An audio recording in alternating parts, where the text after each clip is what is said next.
And I didn't realize what color or light fastness was. So right now I'm adding in the light fastness. And 3 stars means that this is maximum light fastness, which means it'll outlive my grandchildren and possibly my great grandchildren. These are some Faber-Castells that I purchased 3 years ago, and I did get them swatched out, but I didn't really do it right.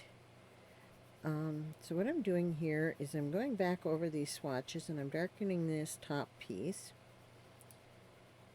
Okay. And just kind of filling that in a little bit more. Okay. And then I'm coming down over the bottom with more of a single layer of what the pigment looks like, and a single layer, just kind of soft single layer. And then putting them back in their little book, which I'm going to show you in a minute because this is part of what I wanted to share with folks. And I'm going to finish this bunch, and then we're not going to sit here and do this all night because this is actually kind of boring. I mean, I'm learning a lot, but it's kind of boring. So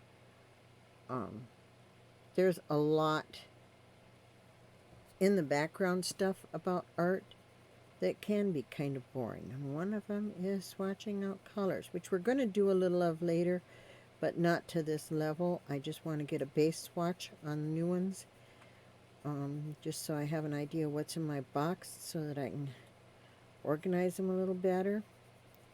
And you can see how the texture of this paper is showing through, and that's not what I want. I want to be able to get enough pigment down so that when I blend, it all blends out. So roll the pencil a little, get it to another edge. Sometimes that helps. Okay. This is a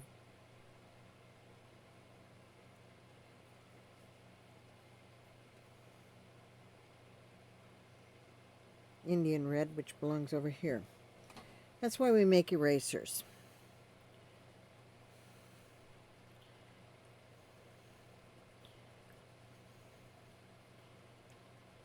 Okay. So you got to watch me mess up right from the get-go, which happens. It can happen. This is just a straight up vinyl eraser. And we're going to get over here to a clean side. Okay. Okay. This one is the Indian red, which I think is a bad name for it personally, but I did not name these. Okay. Faber-Castell is getting better about some of them, and if they were let know just how bad this is, well, they might change the name on this one. So maybe I'll have to write them a letter. So, hey, crony. We're just going to finish this one up, and then I'm going to fix the one that I just messed up.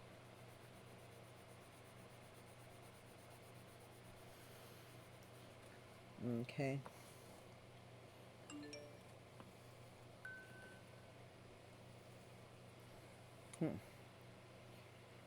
Okay. This is the Venetian red, and it just happens to be 3 stars too. You can get all that fluff off from there. Oh, I have one of these out here. I didn't see this. Makeup brush actually makes a really good for getting the crumbs off the paper. They're really soft. They're awesome. Learn that trick from Lisa Lockery. Okay, now we're going to go back through here and just lay down this Venetian red, and we're just going to put it in pretty heavy. Okay. And then I'm going to show you what I'm going to do. Just kind of blend out one and then we'll move forward with something else. But actually taking a look at what I'm up to with this book and the why of it. Okay.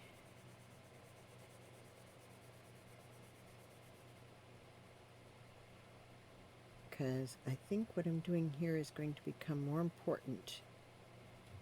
And I will be doing this sort of thing with the rest of my colors too. Okay. I'm going to put this cap back on my Micron. Okay. And I'm going to take, this is just a colorless blender. I do have a piece of scrap here.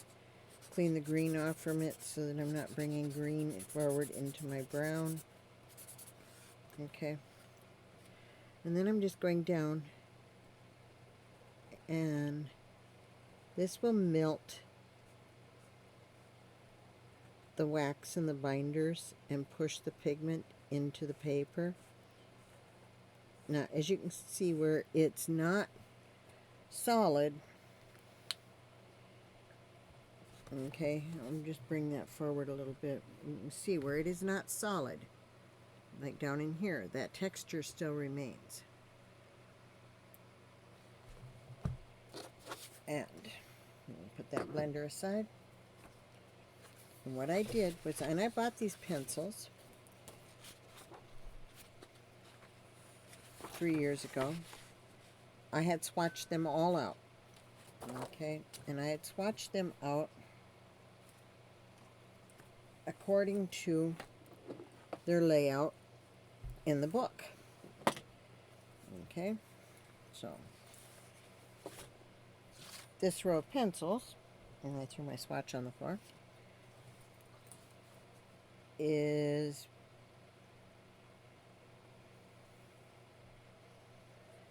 okay. What is this one?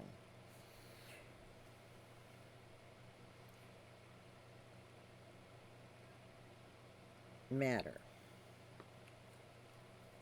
Okay.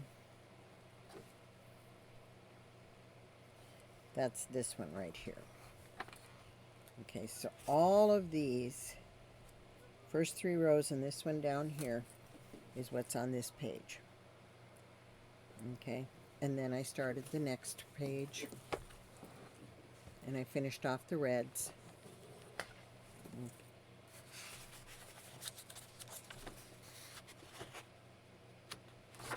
And then I did my purples and blues.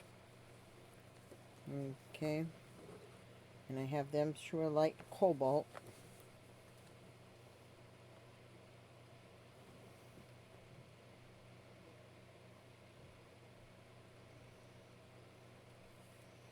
Which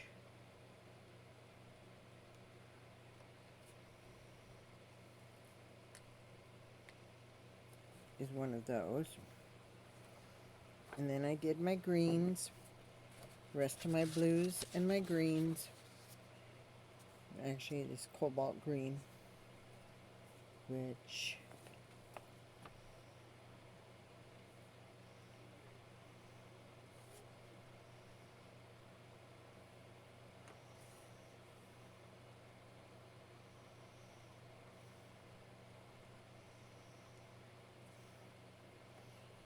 is this color right here.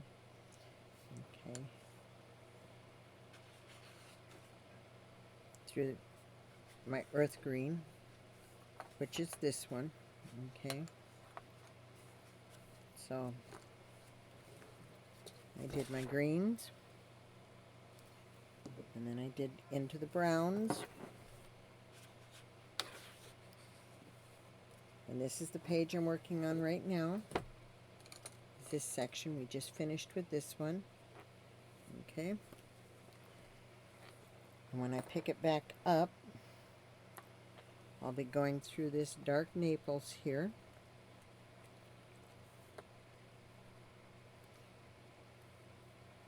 Okay. And as I'm going through them, I'm recording the light fastness of the pencil, and then I'm making sure that they're turned face up so that in the right lighting I can see the name and the pigment number, or the number on the pencil. It just makes it easier to know that I'm doing the right one. And the last page that I did was this one, and I kind of did it backwards. Okay, I started with this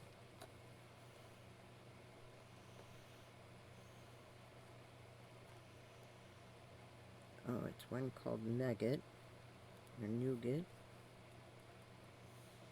Not that one. Is it this one? Nope. It's this one right here. I started with this one and worked through the grays to my black, gold, silver, and copper. And that I'm going to finish off camera, and so I'll be finishing these up and finish blending all of these out later.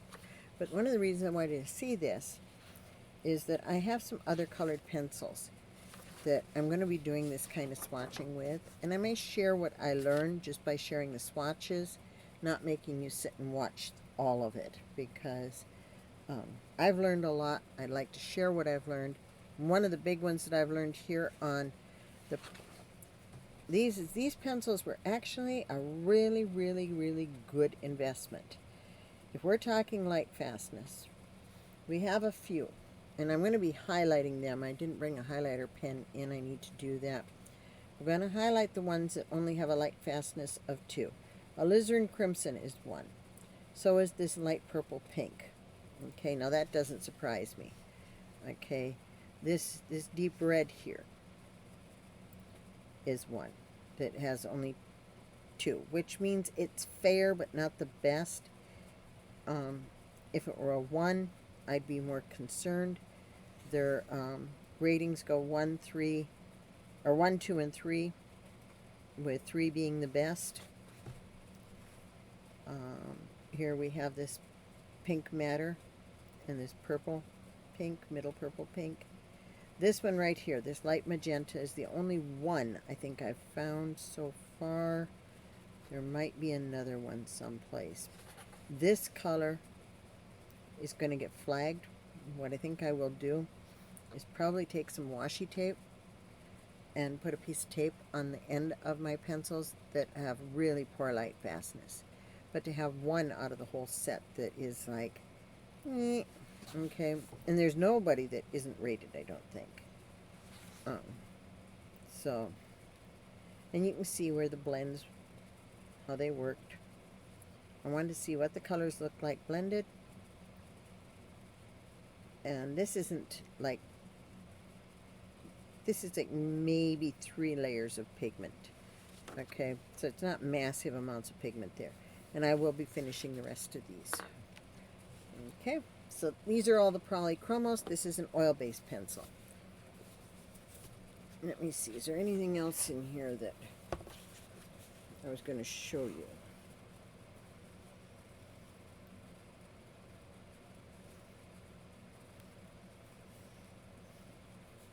Oh, a couple of things. This is something where I did some testing on what blending I liked best. Okay, this is unblended. This is the burnt ochre. This is unblended. This is using a colorless blender, which is what I was just using. This is using turpentine or terpenine and oilless mineral spirits. This is using mineral oil, and this is using the white pencil. The colorless blender, which is this beautiful little thing right here, seems to have given me the best results. Something I will note is I keep cardstock in here so that I can put it underneath things when I'm blending. This bit was a study. I don't have the name of the artist. Yes, I do. This is a Emmy Kalia video. I should actually find this one again and post a link to it. I will have to do that. I'll make a note for that. I'll post the link on my Discord. What she was doing was showing how to mix various skin tones. And this was one of the first projects I did. I did much better as I went along. Some of these are not as round as they could be for sure. And then I did the same thing here using a colored pencil, which these are more a student grade, but they blended quite nicely. And so I was pleased with that. I don't think I have anything else going on in this book. So this book is going to get used this coming year. It's going to be one of the things I'm doing. I'm going to put my cardstock back into it for right now. Eventually, I will be swatching out these other things in here. Okay. New toys I got this week. And these I'm swatching out on some other paper that I picked up, which I'll be sharing with you in a moment. This is, folks, a full set of Carbothello pastel pencils, all 60 of them. So that's the top row. This is the bottom row. This is such a tight fit that they don't fit flat. And so when I got the tin, they'd rolled a little bit, and there's a couple that the points are sort of chipped. But so far it hasn't bothered with how they're working. These are really, really, really soft. Let me see. I'm going to just pull up this turquoise here, which, okay, they don't write on my hand worth a darn. But they do go down on, this is watercolor paper.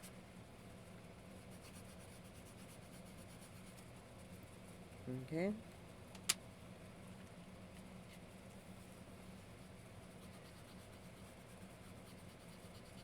And we can push that pigment in and blend it out. And that's on watercolor paper. And I don't know if you were here when I did the little chickadee, but he was done on watercolor paper with soft pastels, and it didn't blend real well. The pastels that I was using weren't the right ones, that's for sure. So, used some of these, not this set, but some of this brand when I did the Water Dragon, and I was really impressed with how they played. That's why I wanted a full set. And so there's, now I have a full set of Giocondas. I have a full set of Carbothellos. I want a full set of Pitt pastels. And I do believe I want a full set of the Luminance. Not the Luminance. The Caran d'Ache. Caran d'Ache's brand of pastel pencil. The Luminance is what we're going to be looking at in a little bit. Okay. So,